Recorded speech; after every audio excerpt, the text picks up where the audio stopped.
La creadora del romanticismo. No habría pasado el romanticismo de ser una escuela literaria, una simple moda en la manera de escribir, si no le hubiesen convertido en un estilo de vida y de muerte, algunos espíritus exaltados. Nacido en Alemania, en las páginas de Goethe, y universalizado desde París, que entonces era el corazón del mundo, el romanticismo habría pasado de moda muy pronto, como tantas escuelas literarias que han sido en los últimos 200 años.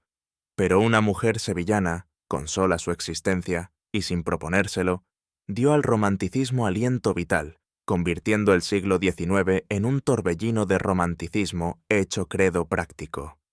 Torbellino en que navegaron apasionadamente varias generaciones. Se llamaba Dolores Armijo de Cambronero.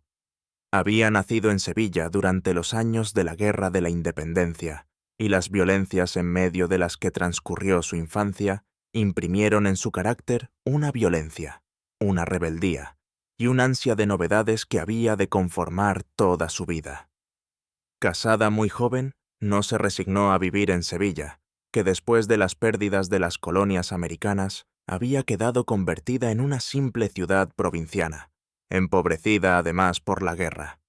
Animó a su esposo a marchar a Madrid, donde muy pronto lució ella en los salones y tertulias, por su ingenio vivaz, por su gracia chispeante y por su inspiración para hacer poesías.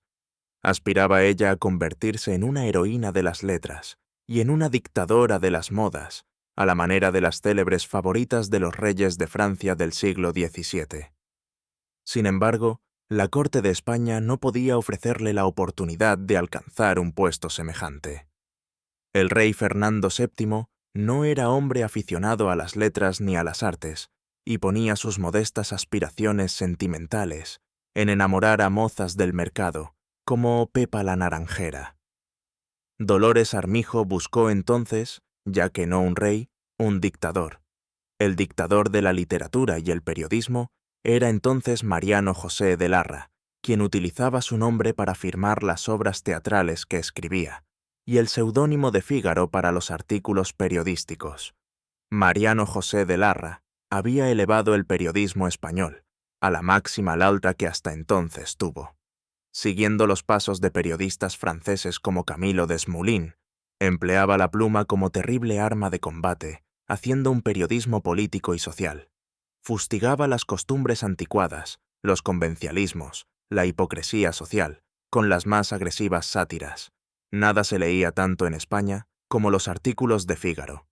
Sus obras teatrales, aunque pasado un siglo, la crítica las haya reducido a simples piezas de circunstancias, hacían furor en los teatros.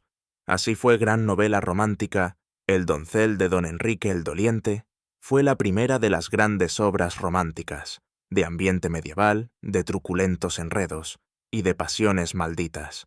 Vivía Fígaro a lo grande, con lo que centuplicaba la pública admiración que le rodeaba. Tenía caballos, coches, vestía elegantísimamente, pudiendo decirse que los dos hombres que regían la moda en Europa en su tiempo eran Lord Byron ya en sus últimos años, y Larra, que comenzaba a brillar. Dolores Armijo supo tejer sus redes en torno al escritor, y éste, joven, apasionado e impetuoso, se enamoró de Dolores con todo el fuego de su alma.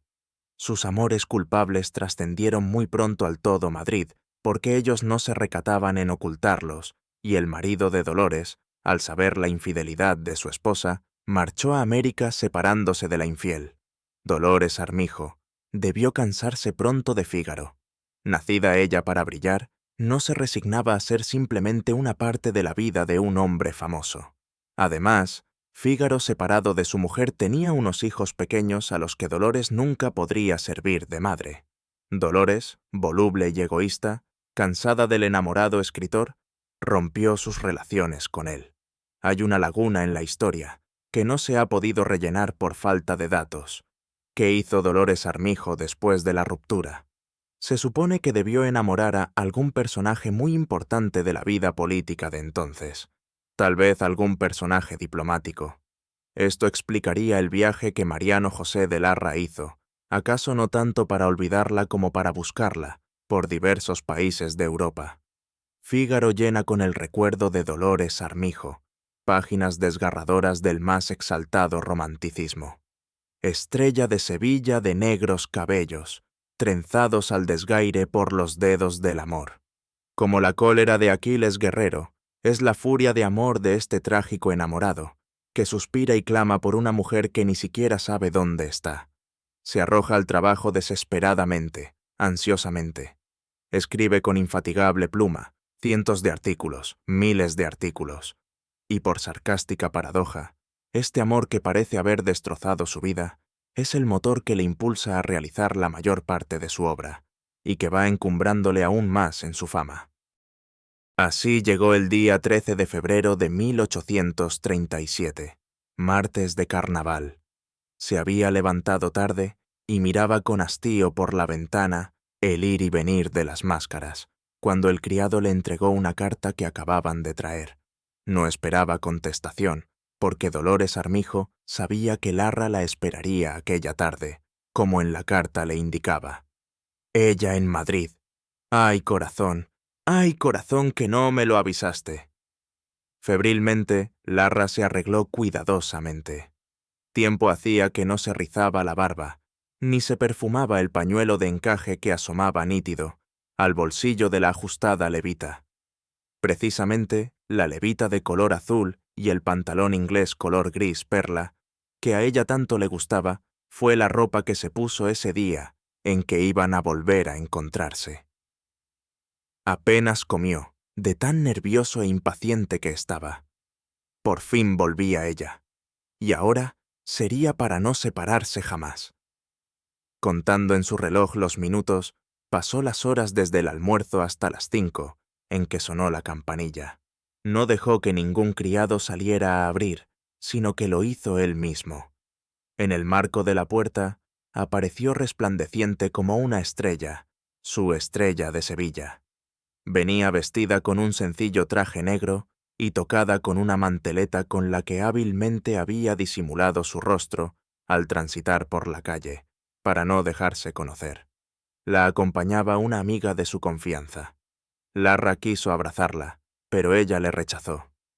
«He venido a Pichat a hablar contigo», y le formuló su fría explicación.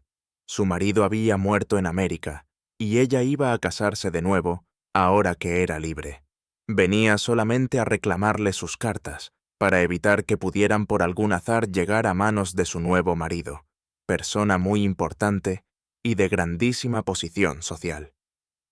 Larra se quedó lívido, sorprendido, y se dejó caer, más que se sentó en un sillón. Tardó unos momentos en reaccionar. Después se puso de pie, intentó cogerle las manos y besárselas. Le pedía perdón y le suplicaba llorando como un niño que no hiciera aquello, que no le abandonase para siempre, que no se volviera a casar. Toda su posición, su fortuna, su familia, todo lo dejaría. Abandonarían España juntos para ir donde ella quisiera, a algún remoto país donde pudieran rehacer su vida casándose. Dolores le miró disgustada. Le molestaba aquella escena de amor y de llanto. Deseaba terminar cuanto antes. Había aprovechado ser día de carnaval para pasar inadvertida por la calle y tenía que regresar a su casa. Larra, vencido ya, recobró aparentemente su aplomo. Se serenó y encendió un cigarrillo.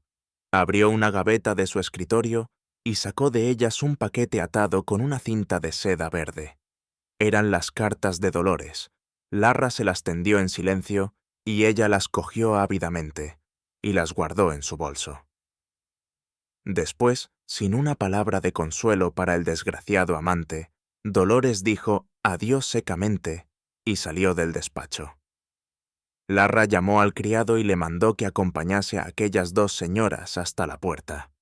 Bajaban la escalera cuando se sintió en la casa un ruido breve como de un portazo violento.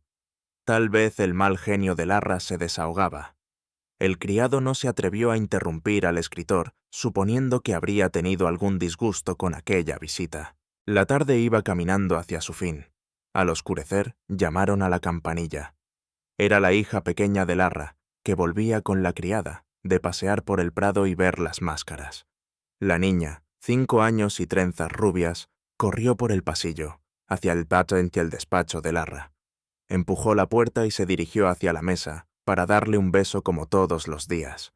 Pero Larra no estaba sentado, sino caído en la alfombra con una pistola en la mano y la sien atravesada por un balazo. «Papá está debajo de la mesa. Papá tiene sangre», salió gritando la niña, asustada, por el pasillo, llamando a los criados. Al día siguiente, Madrid se estremeció con la noticia de Fígaro. El romanticismo, hasta entonces escrito, se había hecho carne. Ya no se decía en retóricas frases que se moría por una mujer, sino que se mataba uno por ella. Madrid entero asistió al entierro. Solamente faltó una persona de las que habían sido algo en la vida de Fígaro: Dolores.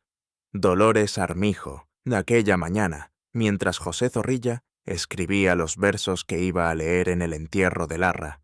Dolores Armijo había tomado la diligencia para Andalucía.